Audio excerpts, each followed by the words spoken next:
Okay. Today's date is June 27th, 2016. My name is Leah Michelle Cash, and I'm interviewing Deborah Franklin for the Archiving Black History Project in the Inland Empire. Her name is spelled Deborah Franklin. Okay, we are interviewing here in the home of Rutibu and Wilma Amina Carter in the city of Rialto, California.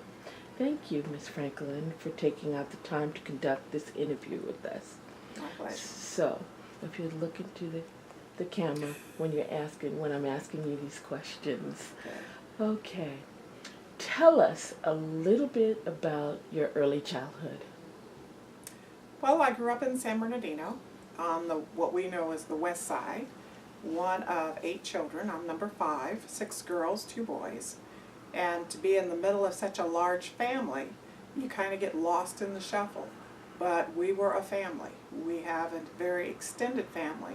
So most of my time was spent with my siblings, going to my grandmother's house, and going to school. And I truly enjoyed school. So it was no problem going to school, and reading is one of my favorite hobbies. So I spent a lot of time with my siblings and other family and reading and dreaming. And what schools on the West Side did you attend?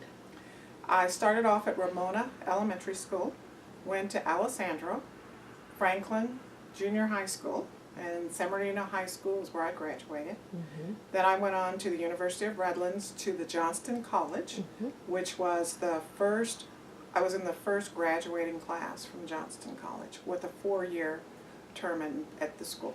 Okay, so we have another San Bernardino High School alumni. So what year did you graduate from San Bernardino High School? 1969. 1969. Woohoo! Okay, so then now we'll move into your college experience, and you said that you were at the University of Redlands. So tell us a little bit about that experience and how you felt during those early college days. College experience was just that, an experience. This was the first experimental class that they had, where we started as freshmen and went all the way through as seniors. What was unique about the university experience was that we had no grades. So you went through your classes, you had very individualized curriculum, and spent a lot of time doing a one-on-one type of environment. Classes were very small.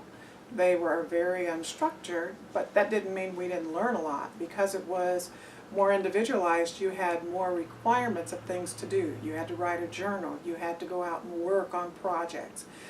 Did an experimental program where I went to Stanford for a month to do a project up there.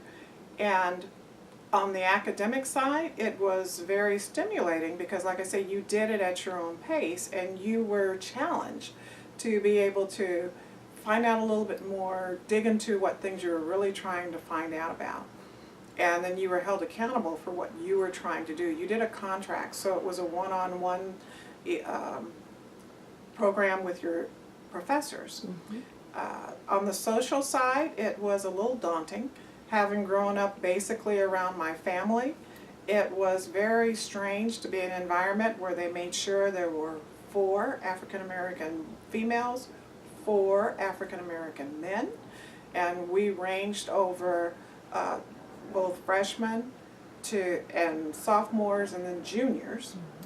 And being in an environment where people acted like they'd never seen black people before, it was a little unique. Yeah, and I bet you it was quite an experience. So you have stated that one of your hobbies was that you loved reading, and in that reading, a lot of dreaming takes place. So who inspired you while you were dreaming? Who lit your fire to be the person that you wanted to be? My grandmother, without a doubt. My grandmother, Eula Sabelle, she and my grandfather had our version of a paradise. that's the place you always wanted to go, whether it was the summertime, holidays, after school. Grandma's house was the place to be. And she encouraged us, never raised her voice to us, never told us what we were supposed to do, but she made you feel like you needed to be able to achieve whatever it was. And she was always there with that encouraging word. Even when she was telling you you were doing wrong, she was still encouraging you. And she always made us feel like you can do the best you can. And she would tell us, no matter what you want to be the best. If you're a garbage collector, be the best. If you're a thief, be the best. So she encouraged you to really get out there and do something. And she also taught us to care about our fellow man. Because she really told us that, we're not here just to be here. We're not here for our own pleasure. We're here because we're supposed to serve man. And she also taught us, in a way I like to put it, it's the 3 R's, that you have the right to do community service, you have the responsibility to do community service, and you have the reward of community service. So it was always to give back, and there was good things to come out of doing that. To watch her in action, and I think about when for me, I was probably about 10 or 11, and she was in her 60s, and she was a woman that was always on the go. She was always helping somebody, doing something for somebody else. And even with an extended family and helping to watch us in the summertime and stuff, it was always there was somebody you could do something for. And so she was my ideal of this is what you're supposed to be like. I wanted to be like Grandma when I grew up. I didn't know exactly what I wanted to do as a job. I knew that I had to get out, and I knew I had to get educated. And you had to serve. But I knew that there was something I wanted to do. In fact, I first wanted to write school books, and then I found out you have to sell your school books. Then I wanted to be an oceanographer, and realized since I don't care to spend a lot of time in water, that wasn't going to work. And I did wind up, actually, I really liked doing social work and working with kids. And one of my projects when I was in college was to work with the probation office in Los Angeles. And I thought, oh, this would be really good. This is dealing with teens that are having problems and working with them on a one-to-one basis. And it was a really good internship for me. But when I took the test and they told me that all the military people get ahead of you in the line, so out of 1,000 I wound up like in the 800s. It's like, well, that's not going to work. So, in that process, in being inspired by your grandmother, who no doubt has inspired you for your whole adult life, Yes. In that process, when you were in the college situation where you blatantly saw racism and as it raised its ugly head, what lesson did you learn during that process of being involved in that? Well, it didn't stop me from wanting to get out and get involved. It took me in a different direction than I ever thought I would be in. Growing up in San Bernardino, there wasn't a whole lot of emphasis placed on whether or not you were black or white. It just depended on what crowd you hung out with. And because we are very family oriented, all my friends came from large families too. So that's the way we interacted. And when you go off to college, you don't have that same support system behind you. And it was a real shock, and I got a little militant because that's about the time I started reading the Stokely Carmichael books about the Black Panthers, Black on Ice, and all the different books. And it was like, this isn't right. So I spent a lot of time trying to figure out just where am I and who am I, because I'd never had people before want to touch my skin to see if it was real, or touch your hair to feel what it was like. And it was such a strange experience. And even though 2 of my sisters actually were at the University of Redlands the same time I was going to Johnston College, it still wasn't quite that same experience, because your classes are with a whole different set of people. And I got exposed to life in LA at this time because all the other students were from Los Angeles. There were only 2 of us from San Bernardino area. Everybody else was from LA, and that's where I got exposed to Watts and going to Compton and going down to Crenshaw. And it wasn't a bad thing, it was just another exposure of things. And, you know, you come from more of a country style of living to people who were very involved in the city and the ghetto, and, you know, just a lot of experiences that I really hadn't thought about before. Mm-hmm. Mm-hmm. So now, as you graduate from college, and then you do start to find your career profession, which way did that take you? Well, my first thought was, and I had majored in sociology, a minor in history, and I really wanted to get involved with young people.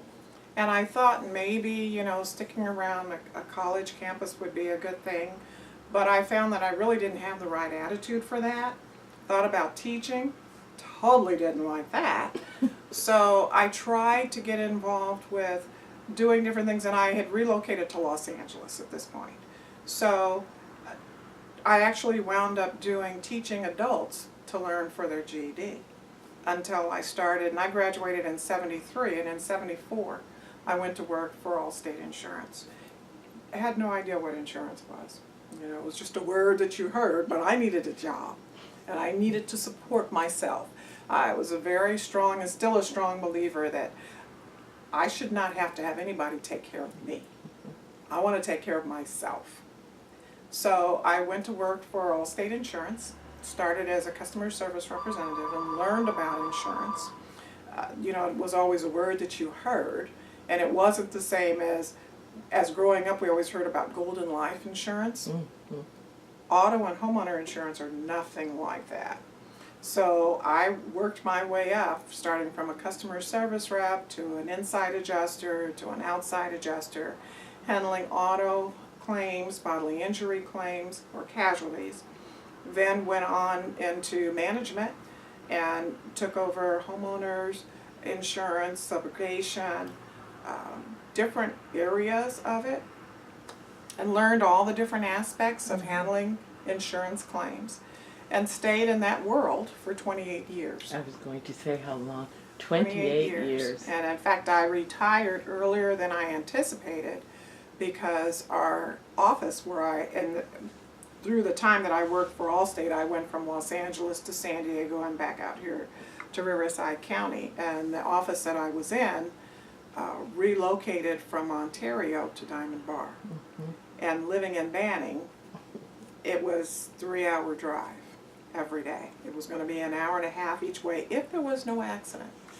So I talked to my financial advisor, and he said, you know, you can retire, because I was moaning and groaning about this time I would spend on the freeway every day. And the company, it was very interesting, the company said that there was no way I could work like a 4-day week and not be on the freeway, because that's 15 hours, to me, equals 2 working days.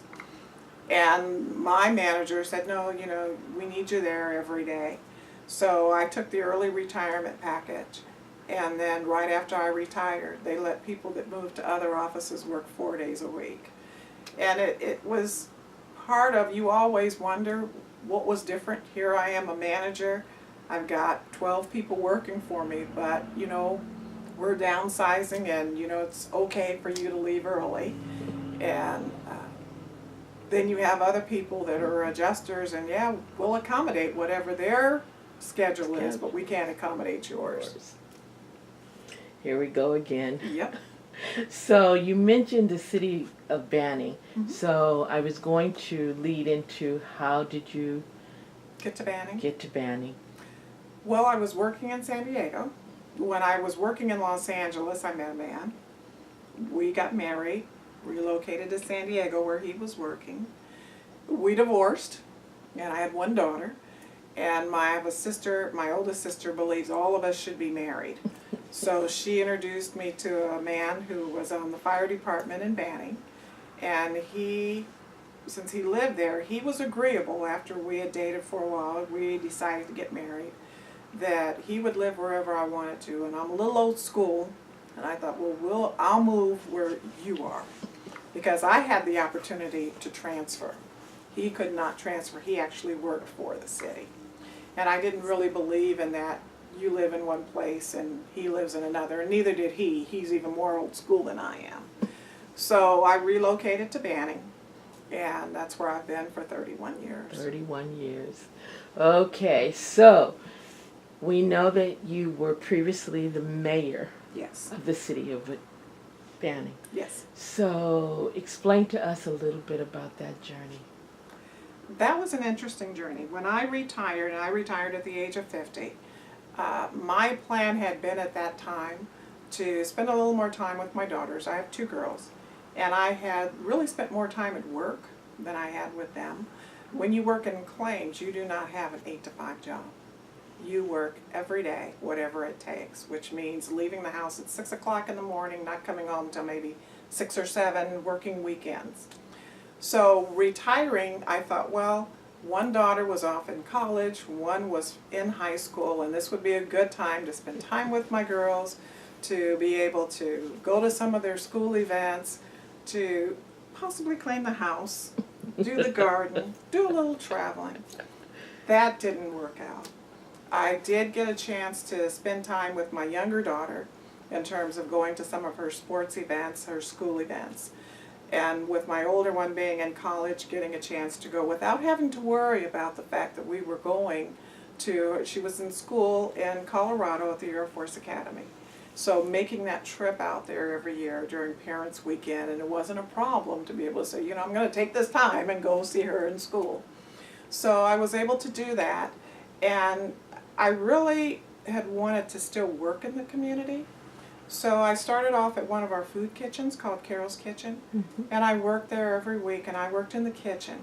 And it was truly a wonderful experience. The head cook taught me a lot more about cooking. You know, I grew up in a big family, so I was used to cooking for 10 people. Well, I learned how to cook for 200, 300 people, and how to stretch that meal so that not only you're able to fix it, but you're fixing something they want to eat. And how to do different things with food that I had never even thought about. And then not only did I help fix the meals, I was able to serve people. And so you come into one-on-one contact with people, and I really enjoy that. And I was able to see more of the need in the community. My husband and I live on the east side of town, which is very similar to the west side of San Bernardino.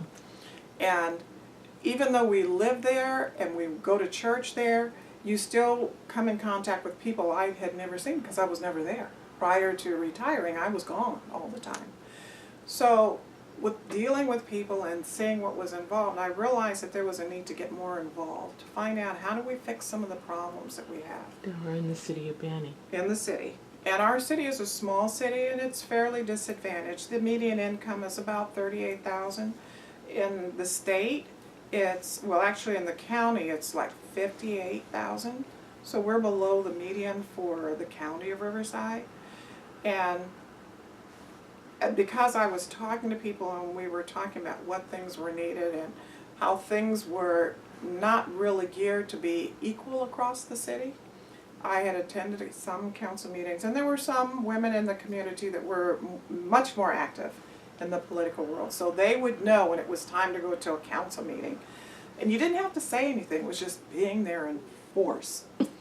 So I was exposed to that, and then realized that we did not have, we had two black council members previously, but when the second one had retired, we didn't have anybody for half the city to represent the community. All of our city council members lived on one half of the city. So some of us were talking about it, and I was trying to encourage other people, like, you guys ever run for council? And I'd go talk to them, and they're like, no, I'm not doing that. And it finally dawned on me, I'm asking them to do something I should be able to do. And why am I asking them? If I'm able-bodied, I don't really have a commitment to my time other than one day a week that I cook. Get involved. So I started off with the Parks and Rec Committee first.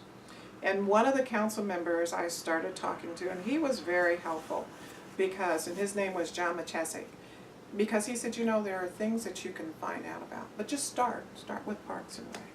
So I applied, had no idea what I was doing, and got on the Parks and Rec. And I talked to some other people in the community, and they were like, run for city council. I was like, I don't know.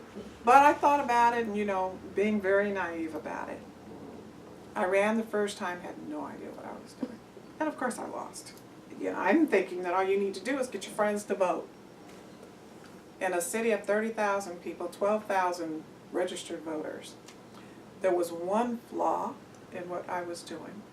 Is that we have a gated community of 6,000 residents. 84% of them vote. Only 40% of the rest of the city votes.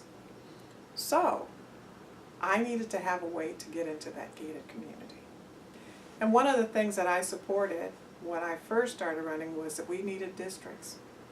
We needed to be able to have people represented across the city, not just in different parts of town.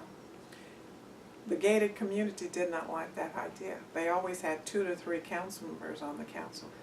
Without their support, you do not win.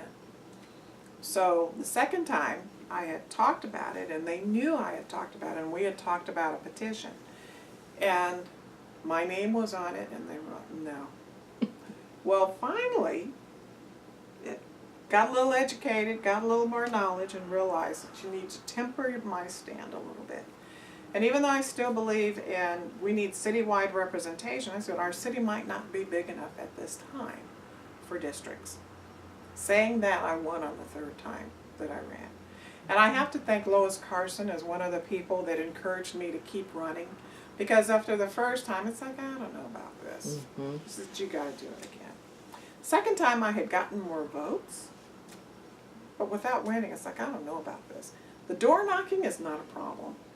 You know, when you go out and talk to people door to door, asking for money is tough because that's what it really takes. You have to have money for all of your street signs or yard signs, your flyers in the mail, you know, all the things that you want to do, the coffees you don't pay for, but you have to have some way to reach people. And you don't reach people in just one way. You have to be able to do the door knocking, have the coffees, get out when you're having some kind of community event and go around and talk to people. And I let them get to know you. Exactly. And you them. And you have to sell yourself, which is kind of counter to what you learn as a Christian, because it's not about you. It's about God. So you're not supposed to put yourself out there, but to be a politician, you do. You're marketing yourself. So that was a little different to try to figure out how to do. And I don't have the problem now, but then I had a problem talking. And what was your platform that you My ran on? platform at first was that we needed representation across the city. You know, we needed a balance. You know, we need people all over to come together to talk about what's good for our community. Because I'll give you an example. One of the things that had come up was in fact it was while I was working, I had the opportunity to see a couple of Boys and Girls Clubs. We didn't have anything like that in Manning. We have very little for our young people. So I'd gone to the city council 3 times. I was involved with a youth program. And what I wanted to see was that we would be able to take this youth program and make it into a Boys and Girls Club. And in my naivety, I didn't realize that when you go to the city council and you speak during public comment, they can't respond to you. You know, they'd sit there and smile and say nothing. And it didn't dawn on me that, you know, you need to get somebody that's really willing to sponsor this program.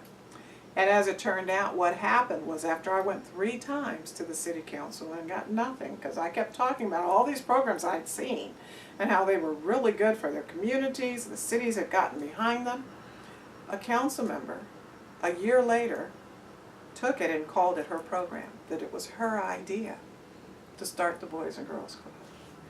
And I said, you know, I took that to you 3 times. I don't recall. So I learned a little bit more about politics. But I still believe that you need to have the voice of people throughout. You know, I remembered hearing Maxine Waters say, you know, those people who have money will always have representation. There's no doubt. They will make sure they have representation. But your janitor, your waitress, the people that are doing the everyday jobs that are so important, they need to have representation too. As well. And I found that, especially for the part of town that we lived in, a lot of those people felt not only were they not represented, there was no voice They were speaking on their invisible. behalf. And everybody should have a voice. Everybody should have somebody speaking up. Not necessarily that I always agree, but at least bring it to the table. Have something that people can make sure that they know somebody is representing them. And especially for young people, I want them to see me and say, if you can do it, I can do it. My background's not that much different from many of our young people. Mm-hmm. But there is the opportunity to be able to get out there, to make laws. And to be on the city council now, this is my 10th year. I'm in places now where I vote on millions of dollars of projects. I just came from a meeting today, and it's for the Riverside Transportation Commission. And on that commission, I actually also represent MetroLink. So we talk about a project that's $19 million, one project. We talk about $250 million projects. And my vote is one of the votes at the table. And when I sit in a room and there's 28 cities and all the cities are represented on the commission, my vote does count. So it's important to make sure that somebody that looks different from the majority of the group is still showing there is representation. And doing things like, an example would be with MetroLink, and I sit on the board for MetroLink that brings the trains from Los Angeles out to Orange County, Ventura County, San Bernardino, Riverside counties. That when we're talking about things like the ticket machines, one of the things that's coming up right now is going to cashless machines. Well, there has to be a voice for those people that do not use credit cards. That there are still people that deal with cash. And there are some people that just don't get it. Because they have a credit card, they cannot imagine there are people that don't use credit cards. Or because you have a smartphone and you can download your ticket, everybody doesn't do that. So we have to make sure we don't forget about those people that are still doing things that the person who's making $100,000 a year can do. Because we have a large population that's just not there. Doesn't mean that they're less deserving. They don't deserve any less respect. Doesn't mean they're not intelligent. It just means circumstances and opportunities have not given them the same rights and the same privileges that other people have. So as the mayor and as a council person for the city of Banning, what do you feel has been your most rewarding and your most challenges? So it's actually a dual question. Start with most, do you want to start rewarding, with most challenging or most rewarding? I'd say the challenge has been still to be able to walk into a room and still be accepted. You're discounted, and it's a double discount. One as a female and second as a female of color.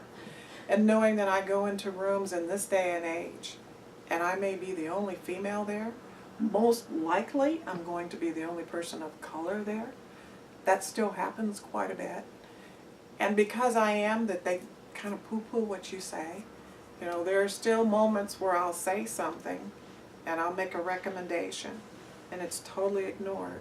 And maybe 5-10 minutes later, somebody else makes the same recommendation. Oh, that's a good idea. And it's didn't I just say that same thing? And realizing that you have to be a little harder. You have to be a little more forceful, and that's not my nature. And people say, well, you don't get aggressive. You should not have to be aggressive. Everybody's voice should count. So dealing with that is very frustrating. I think the most rewarding is to be able to be exposed to so much knowledge and so many different things that are going on that I can take back to my community. And I see it as an opportunity to gain resources that I can share with people. One of the best things I think I can do is people come to you all the time, whether you're the mayor, generally as a mayor more than a council member, but once they know who you are, they'll come to you because they have a problem.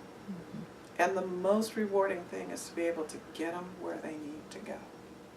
Doesn't mean that I've solved their problems, but because I have experience and exposure with different areas of knowledge and different banks of information and pools, that means I can give that to them. That means that when a person calls me and says, you know, I don't know what to do, you know, my trash isn't being picked up the way it's supposed to be, I know who to call. I know how to take care of that. So it's, yes, they're frustrated, but it doesn't have to continue. This is how we get this solved. Or I'm dealing with a young lady now that wants to go to music school. She's been accepted to school, but now she needs to find out how to get money for it. It's like, okay, I was in a program Saturday and we just talked about scholarships. I'll get you that information. That kind of thing I think is very rewarding. And to sit and try to make programs work. A lot of the things we're still working on in Banning, we have some challenges still. But to be a part of trying to make our city a better place for the people that live there. Goes back to the 3 R's. Mm-hmm. Very much so. Yeah. So, what if a young person views this 10 years from now or even 20 years from now? What do you want your legacy to be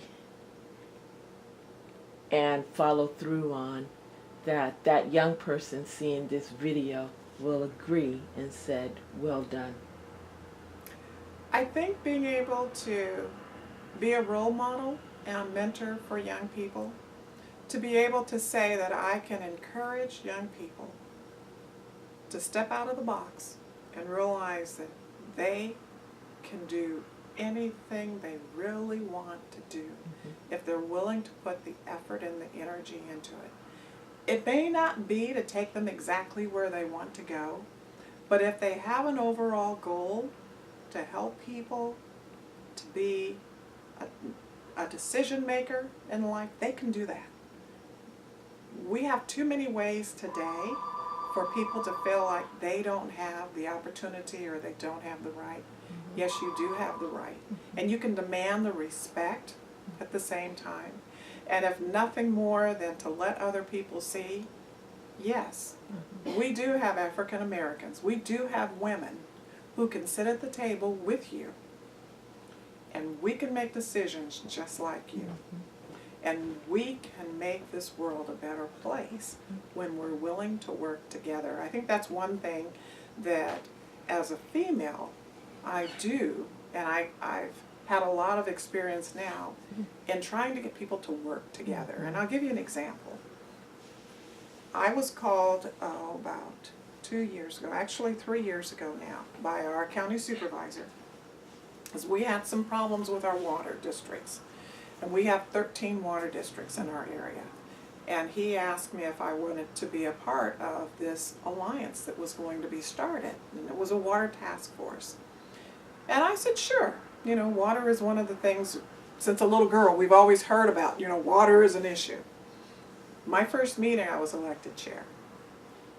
And when we first started having the meetings, everybody was in their own little space. You know, everybody's protecting my territory and I'm not budging, this is mine. We're at the point now, I'm still the chair, I get elected every year, but now people are talking to each other. Now people are talking about how do we form our own integrated regional water management plan. We are one of the 1% in the state that is not a part of one. And now people are sitting around the table saying, we need to do this. This was actually brought up when we first got together 3 years ago, and nobody wanted to talk about it. But through working with people and getting people to see, yes, we do need to communicate. Yes, we do need to put a little bit of ourselves out there, but put it out with the idea that you will be respected when you do. You're not going to be put down. And everybody's voice matters. So when we do that, and then we get people to come to meetings. In fact, we had one member drop out after 2 meetings. And he came back to a meeting about 2 months ago. And now he's calling me. He wants to talk about it now. And it's like, we've made progress because now we're willing to talk. And it just means that I believe if you show people respect, they will give it back. Give it back. It may be grudgingly, but if you can get people to see, I respect you. I expect the same. And not only with that respect, it also has a measure of courage on your part as the leader to mire through the bureaucracy and stay the course. So that is a feather in your hat. So you have said that your grandmother inspired you, and then you mentioned Miss Lois Carson with telling you, you know, try it again, don't give up. Yes. Is there any other females or male that you would like to give adage to that Recognition have? to?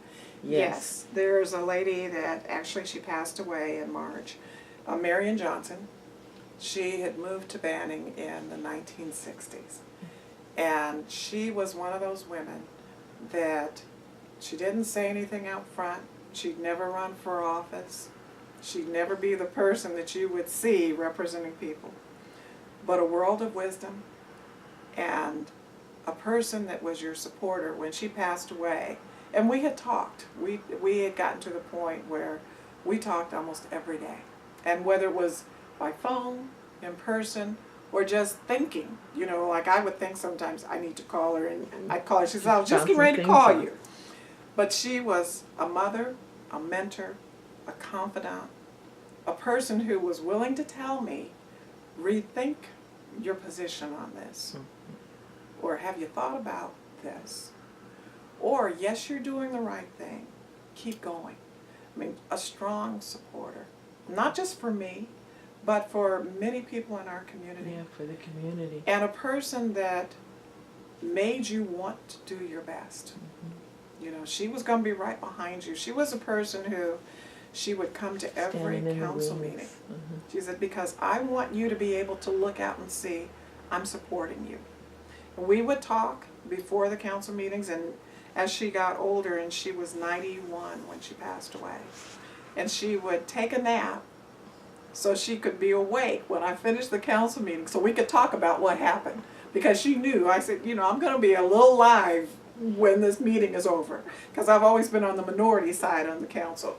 So she would take her nap so that we could talk. We would talk before the meetings, and we'd go over what some of the different topics were, and if I had any questions about what do you think is best for the community, she was a good person to bounce that off of, because she knew everybody. And then to be able to bounce off of her, this is what happened. And when she was able to go to the meetings, she would tell me, you know, you need to sit up a little straighter when you're at the meetings. And, you know, watch what you're doing when you're there. But she was always encouraging. Yeah. Just like your grandmother. Yes. So, in our final questions, your goal has been to give back to the community. And on the website, it lists 2 ways: having a meaningful and effective manner in doing it and giving back to the community, and helping Banning become, a thriving, healthy family atmosphere. Do you feel in your heart of hearts that you have actually done that over your period of being the mayor and to date being a council member for the city? Unfortunately, I have to say we're not there yet. We've had a very troubling time in our city. We've gone through, just in the time that I've been on the council, 6 city managers. We've gone through, and while I was mayor, we went through multiple city managers. We've almost completely redone our senior staff. One of the things you learn in politics is how to count to the number of 3. And if you can't count to 3 in votes, you're not going to get what you want. When I first got on the council, there was a group of 3 that were very focused on Banning becoming an art town, very cultural focused. I told you our median income is about $38,000. So that's not a cultural art type of community. That's blue collar. There's nothing wrong with being blue collar. I mean, there are good solid jobs in blue collar. So I didn't agree with that. So I was always on the 2, sometimes on the 1 by myself, voting that's not where we need to put our money. Well, that council, the majority, actually was so not in tune with what the community wanted, that it changed. We had a new count to 3. Well, for a little while we had 3 that we kind of thought alike in terms of let's focus on economic development. And one of the men, John Machesak, who I mentioned earlier, and I really liked him because we were able to disagree but respect each other in disagreeing. And he decided not to run again. We still had 3, but then we had another council member, and I won't name him, but he left the council in the middle of me being mayor. Well, our threesome changed, and we had a threesome that felt like their role has been to find the corruption in our city. Mm-hmm. So I've been battling that for changed. Yes, for 4 years. There has not been any corruption, but that's the focus. So instead of focusing on how do we make Banning better, the focus has been how do we stop growth? How do we stop any kind of development coming in? How do we keep things the way they are? And any city, any group, you have to move forward or you die. So we've been battling that this last couple of years to get back on track to how do we do more than just survive, how do we thrive? Mm-hmm. This is at the same young time. People. Empowering, but one of the things that, has city. really had an impact has been the recession. Mm-hmm. Every city was impacted. So your smaller cities that don't have any kind of industry, any kind of commercial development are hit harder because you don't have jobs. You need to have those sales tax, you need the property taxes to come in. So when you are more of a city with opportunity, it's lagging. We're not quite there yet. So is the police department and the fire department contracted out, or they belong to the city? Fire is contracted out now. Police is still an in-house operation. In fact, our city is a little unique. I'll tell you a little bit about Banning. Even though we're 30,000 people, which is small, it's on the smaller side. We have not only our own police department, we have a hospital, our own library, our own airport, our own water and electric departments. Water, it's not unusual so much. There are water districts, but we have our own water authority, which means these are city employees. We also have our own electric, which is very unusual for a city our size. Most people have Edison. We do not. We have our own employees. So people are kind of surprised because we're pretty much a self-serve city. We have most of our services right in the city. And with that, it brings some good things, it brings some bad things, because we also offer all the social services. So people who need social services, whether it's mental health, public health, DPSS, they're coming to Banning because everything is there and everything is in walking distance. Wow. But we don't have that commercial development. We don't even have housing. We have not had any new houses in 6 years. That is almost totally unheard of in the Inland Empire. Most cities are building houses. They're bringing in families. That's been our struggle right now because we have some people that are totally against it. You need new housing because young people do not want houses at 50, 60 years old. They want new, energy-efficient houses. We're struggling to get that. So do you think that you're going to run to be mayor again? No. No? I think that probably my best legacy as mayor was that I was able to keep the city still working together. With all of the disruptions that happened, with everything going on, we are still surviving. Yeah. And I don't know that with a different personality, being in charge, that would have happened. And I don't want to say it's just my personality, because it takes 5 people to really run a city. But I think having a personality that allows people to know that I respect you. Whether you're the person that's cutting the grass, you're the person that's cleaning, whether you're the city manager, I'm going to give you all equal respect. When you yell at me, when we're in city council meetings and you don't like what we're doing and you're the person that's responsible and we're going to recall you, thank you very much. I appreciate your comments. You know, so people knew you could say anything. I'm going to treat you with the same respect I'm going to treat everybody else. And because I disagree with what you're saying, doesn't make your comments any less valuable. And I think that that kind of helped us get through that. Yeah. Do I want to go through that again?